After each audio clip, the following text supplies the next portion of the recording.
السلام علیکم ورحمۃ اللہ وبرکاتہ۔ دوستوں، امید کرتا ہوں آپ خیریت سے ہوں گے۔ میں ہوں محمد مقصود قاسمی اور آپ دیکھ رہے ہیں باغ مدینہ یوٹیوب چینل۔ کاش مجھے یہ نہ لکھنا پڑتا، کچھ باتیں دینی مدارس کے ذمہ داروں سے۔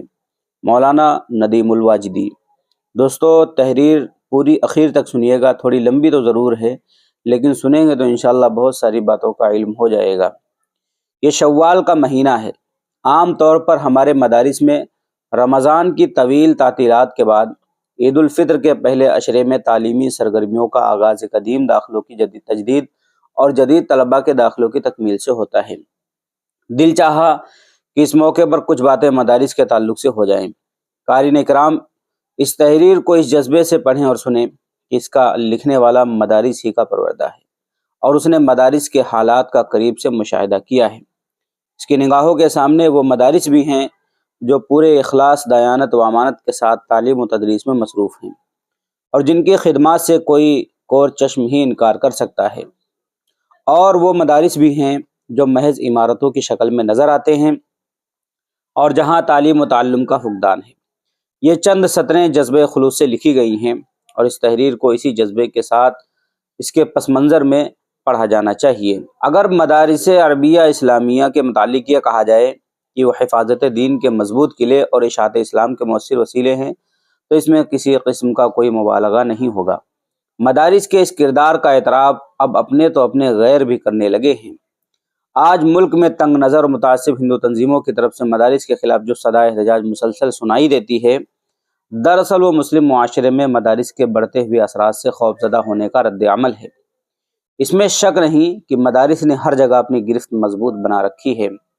حد یہ ہے کہ حکومت ہند کی وزارت صحت کے افسران بھی پولیو کی دوا پلانے کے لیے علماء اسلام اور ذمہ داران مدارس کی اپیلوں کا سہارا لینے پر مجبور ہیں، کیونکہ وہ یہ سمجھتے ہیں کہ علماء کی پیش قدمی کے بغیر مسلم عوام اس مہم کی معتبریت اور افادیت تسلیم نہیں کریں گے۔ ایک طرف مدارس کی اہمیت اور ہمہ گیریت کا یہ عالم ہے، دوسری طرف مسلم عوام سے علماء کی دوری دن بدن بڑھتی جا رہی ہے۔ اب ہمارے مدارس کے ذمہ داران عوام سے اسی وقت رابطہ کرتے ہیں جب انہیں ان کے بیش قیمت تعاون کی ضرورت ہوتی ہے، اور اب ایسے مواقع بھی کم آتے ہیں۔ بہت سے بڑے مدارس، بلکہ بڑے بڑے مدارس کی قید لگانا غلط ہے، چھوٹے چھوٹے مدرسے بھی اب مقامی امداد پر کم بھروسہ کرتے ہیں اور تعمیر و ترقی کے نام پر دبئی، کویت، سعودی عرب، افریقہ، امریکہ، برطانیہ اور کینیڈا کے مالدار مسلمانوں کے دروازوں پر دستک دینے میں زیادہ لطف محسوس کرتے ہیں۔ یہی وجہ ہے کہ عوام کے تئیں مدارس کی بے نیازی اور ان کا استغنا دن بدن بڑھتا جا رہا ہے۔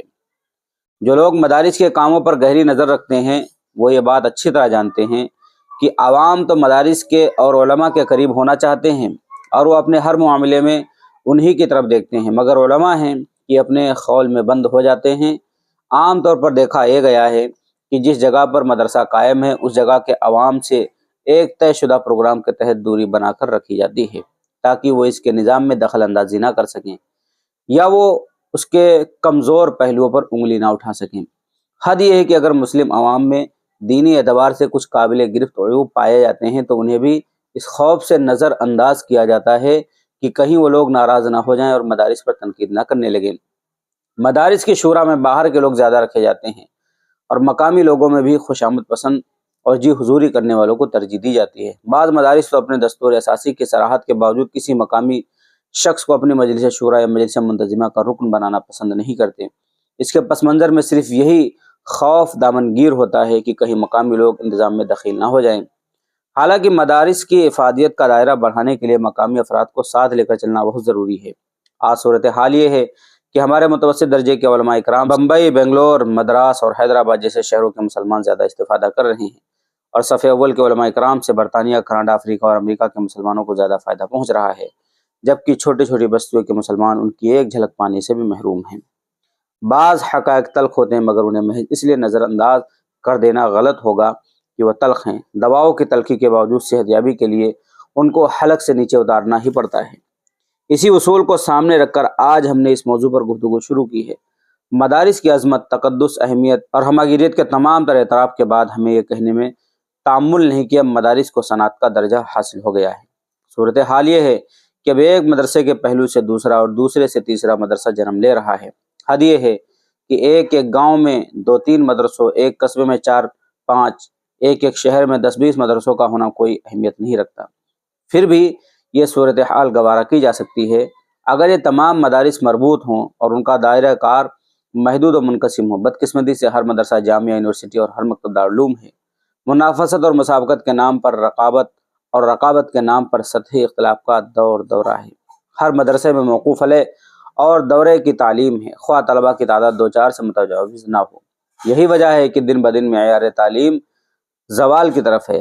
اساتذہ اور ذمہ دار حضرات ان طلبہ کی تعلیم و تربیت کے لیے سختی سے اس لیے گریز کرتے ہیں کہ کہیں یہ معدود چند طلبہ بھی گھبرا کر رخصت نہ ہو جائیں۔ رخصت ہو جانے والے طلبہ کے لیے درمیان سال میں بھی بہت سے دروازے کھلے رہتے ہیں۔ پڑوس کا مدرسہ انہیں بخوشی قبول کر لیتا ہے۔ طلبہ کی تعداد بڑھانے کے لیے مدارس کی سرگرمیوں کا نظارہ کرنا ہو تو شوال کے مہینے میں دیوبند کا سفر کر لیجئے۔ یہاں در و دیوار پر ضرورت طلبہ کے اشتہارات معلق نظر آتے ہیں اور ان میں طرح طرح کی سہولت اور وظیفوں کا اعلان پورے زور و شور کے ساتھ کیا جاتا ہے تاکہ زیادہ سے زیادہ طلبہ ان کے مدرسوں میں داخلہ لے سکیں۔ اس کے لیے نہ کوئی ضابطہ رکاوٹ بنتا ہے، نہ وضاحت دیکھی جاتی ہے، نہ صلاحیت پرکھی اور جانچی جاتی ہے۔ ہر طالب علم کو یہ اختیار ہوتا ہے کہ وہ کسی بھی جماعت میں داخلہ لے لے۔ حد یہ ہے کہ سال دوم اور سال سوم کے طالب علم درمیانی جماعتوں کی خلیج عبور کر کے سال ہفتم اور سال ہشتم میں پہنچ کر فارغ التحصیل ہو جاتے ہیں۔ تعلیمی معیار کی بلندی کی خاطر مدارس میں داخل ہونے والے طلبہ کے لیے ضابطوں کو سخت تر بنانے کی ضرورت ہے، جیسا کہ دارالعلوم دیوبند میں ہے۔ یہاں چھان پٹک کر کے طلبہ کو لیا جاتا ہے اور اب کچھ ایسا ضابطہ بنا دیا گیا ہے کہ سفارش کے راستے تقریباً مسدود ہو گئے ہیں۔ صرف باصلاحیت طلبہ ہی کامیابی کی بنیاد پر داخل ہوتے ہیں۔ بسا اوقات کامیاب طلبہ بھی تقابل کے ضابطوں کی سختی کے باعث محروم رہ جاتے ہیں، جبکہ یہ غلط ہے۔ ہر کامیاب طالب علم کو داخل ہونے کا حق ہے۔ اس کے لیے رہائش گاہوں اور درسگاہوں کی تنگی اور اساتذہ کی کمی کو بہانہ نہ بنانا چاہیے، اس لیے کہ دارالعلوم کو اللہ تعالیٰ نے وسائل کی جس بے پناہ دولت سے نوازا ہے اس کے پیش نظر یہ عذر زیادہ قابل قبول نہیں ہے۔ بات مدارس کی بڑھتی ہوئی تعداد کی چل رہی تھی۔ بعض بستیوں میں یہ تعداد خطرناک حد تک بڑھتی جا رہی ہے۔ خود دیوبند میں دیدہ اور نادیدہ مدرسوں کی تعداد سینکڑوں سے پار کر چکی ہے۔ کئی مدرسوں میں درس نظامی کی تعلیم ہے۔ 2-3 مدرسے ایسے ہیں جو بڑے مدرسوں سے نکالے جانے والے حضرات نے قائم کر لیے ہیں۔ کئی مدرسے اس لیے قائم کیے گئے ہیں کہ ان کے بانئین کو ان مدارس کے مستقبل سے خوشگمانی نہیں ہے جن سے وہ اس وقت وابستہ ہیں۔ یہ صورتحال صرف دیوبند ہی میں نہیں ہے بلکہ ہر جگہ یہ نظارہ عام ہے۔ کسی بھی مدرسے میں ذمہ داروں یا استاذوں کا اختلاف ایک اور مدرسے کا سنگ بنیاد رکھوا دیتا ہے۔ یوپی کے قصبے میں اس طرح کے تنازعات نے کم از کم 10-12 مدارس قائم کرا دیے ہیں۔ تقریباً ہر مدرسے میں دور حدیث تک تعلیم ہے۔ تقسیم دارالعلوم کے قضیہ نامرضیہ کے بعد اب یہ رجحان عام ہو رہا ہے کہ مدارس کے بانی اور محتمم زمینوں اور عمارتوں کو سرکاری دفاتر میں اپنے یا اپنے بچوں کے نام رجسٹر کرا رہے ہیں، کیونکہ انہیں یہ خوف دامنگیر ہے کہ کہیں فریق مخالف ان کے مدرسے پر قابض نہ ہو جائے۔ اگر زمین کی ملکیت اپنے نام ہوگی تو قبضہ آسان نہ ہوگا، اور اگر قبضہ ہو بھی گیا تو عدالتی کارروائی سے انخلا ممکن ہے۔ یہ رجحان مذموم ہے اور اس کی بیخ کنی کی جانی چاہیے، ورنہ قوم کے سرمایے سے چلنے والے یہ مدرسے ذاتی ملکیت بن کر رہ جائیں گے۔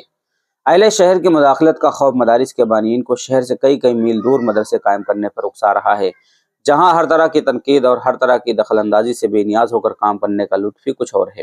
حالانکہ یہ مدرسے عوام کے لیے بن رہے ہیں، ان کی اصلاح و فلاح کے لیے قائم کیے جا رہے ہیں، انہی کے درمیان ہونے چاہیے تاکہ ان کے بچے زیادہ سے زیادہ ان مدرسوں میں تعلیم حاصل کر سکیں، وہ خود بھی اپنے دینی معاملات میں آسانی کے ساتھ ذمہ داروں سے رجوع کر سکیں، الا یہ کہ شہروں میں مناسب جگہوں کا فقدان ہو۔ عوام سے مدارس کی دوری اور بے نیازی اچھے مستقبل کا پیش خیمہ نہیں ہے، اس پر سنجیدہ غور و فکر کی ضرورت ہے۔ آج مدارس پر عام مسلمانوں کی زبان تان دراز سے دراز ہوتی جا رہی ہے۔ اس کی کچھ ایسی وجوہات جن میں سے بعض غلط فہمی پر مبنی ہیں اور بعض ناقابل تردید حقائق پر۔ وجوہات کچھ بھی ہوں، ان کے ازالے کی ضرورت ہے۔ مدارس کا قدیم شعار سادگی رخصت پذیر ہے۔ آج چھوٹے چھوٹے مدرسے سر بفلک اور عالیشان عمارتوں کا مجموعہ نظر آتے ہیں۔ شاندار اور بلند و بالا محرابی دروازے، پرشکوہ دفتر اہتمام اور ضرورت سے زیادہ وسیع اور منقش محراب و منبر اور دیوار در پر مشتمل مسجدیں، محتمم حضرات کا کر و فر، مدرسین اور طلبہ کی مسکین و لاچاری، یہ مناظر کسی بھی شخص کو کچھ نہ کچھ کہنے پر اکساتے رہتے ہیں۔ ضرورت ہے کہ مدرسوں کی تعمیرات میں سادگی اور پختگی ملحوظ ہو، محتمم حضرات اسلاف کا نمونہ بنے اور عوام کے خیرات و زکوٰۃ کا معتبر حصہ تعمیراتی عجوبوں کے بجائے نادار طلبہ اور ضرورت مند اساتذہ پر خرچ ہو۔ ذمہ دار ان کو اپنے نظام کو صاف و شفاف اور کھلا بنانا چاہیے تاکہ کسی کو انگلی اٹھانے کی ضرورت نہ پڑے۔ یہ عام اعلان ہونا چاہیے کہ کوئی بھی مسلمان کسی بھی وقت یہ دیکھ سکتا ہے کہ ہم کہاں سے کتنا لا رہے ہیں اور کس جگہ کس قدر خرچ کر رہے ہیں۔ مدارس کے لیے ضروری ہے کہ وہ دارالعلوم دیوبند کے مالیاتی نظام کو اسوہ اور نمونہ بنا کر چلیں، جہاں بڑے منصوبے شورا کی مرضی کے بغیر قابل عمل نہیں ہوتے اور معمولی اخراجات کے لیے بھی اہتمام کی منظوری لازمی ہوتی ہے اور ہر چھوٹے بڑے شخص کو حسابات کا گوشوارہ داخل کرنا پڑتا ہے۔ دارالعلوم جیسے مدارس میں یہ ممکن نہیں کہ کوئی بھی شخص چاہے کتنا بھی بااثر کیوں نہ ہو اپنی مرضی سے رقم نکال کر خرچ کر سکے، جبکہ چھوٹے مدارس میں محترم حضرات ہی سب کچھ ہوتے ہیں، ہر مواخذے سے بے خوف اور ہر طرح کی جواب دہی سے آزاد اور بالا تر۔ عام طور پر مدارس کو جو چندہ حاصل ہوتا ہے اس کی ایک بڑی مقدار زکوٰۃ اور صدقات واجبہ پر مشتمل ہوتی ہے، جن کا مصرف بلا شبہ غریب و نادار طلبہ ہوتے ہیں، لیکن دیکھا یہ جاتا ہے کہ زکوٰۃ سے حاصل ہونے والا بڑا سرمایہ تعمیرات پر بے دریغ خرچ کیا جا رہا ہے، کہیں تملیغ کر کے اور کہیں تملیغ کے بغیر۔ ہونا یہ چاہیے کہ اس سرمایے سے طلبہ کے بیعام و قیام اور وظائف وغیرہ کا معقول و بہترین نظم کیا جائے اور اسے ان کی ضروریات پر خرچ کیا جائے۔ گجرات کے مدارس کو چھوڑ کر ہر جگہ ابھی تک کھانے اور رہنے کا وہی پرانا نظام چلا آ رہا ہے جو اب سے 100-150 برس پہلے قائم ہوا تھا۔ کیا اس میں تبدیلی ممکن نہیں ہے، جبکہ زمانے کے تقاضے بدل چکے ہیں اور طبائع آسائش پسند اور آرام طلب ہو گئی ہیں؟ اگر طلباء کے سونے کے لیے ہر کمرے میں تخت یا پلنگ بچھائے جائیں یا ان کے کھانے میں دال اور شوربے کے ساتھ ساتھ چاول اور سبزی اور گاہے بگاہے مرغ و ماہی میں بھی شامل کر لیا جائے مرغ و ماہی کو، تو کیا اس نظام سے کسی دینی اصول کی خلاف ورزی لازم آئے گی؟ دوستوں، امید کرتا ہوں پوری تحریر آپ نے بغور سنی ہوگی اور جو مدارس کے ذمہ دار ہیں ان کے لیے تحریر لکھی گئی تھی خاص طور سے، اور اس کو لکھنے والے ہیں مولانا ندیم الواجدی صاحب۔ اب آپ حضرات کا اس کے متعلق کیا کہنا ہے؟ اس کے اندر جو باتیں کہی گئی آپ اس سے متفق ہیں یا نہیں؟ جیسا بھی آپ کو لگے نیچے کمنٹ کیجیے۔ پہلی بار چینل پر آئیں سبسکرائب بھی کر سکتے ہیں۔ چلیے دوستوں، پھر ملتے ہیں انشاءاللہ جلدی کسی نئے ویڈیو میں۔ السلام علیکم ورحمۃ اللہ وبرکاتہ۔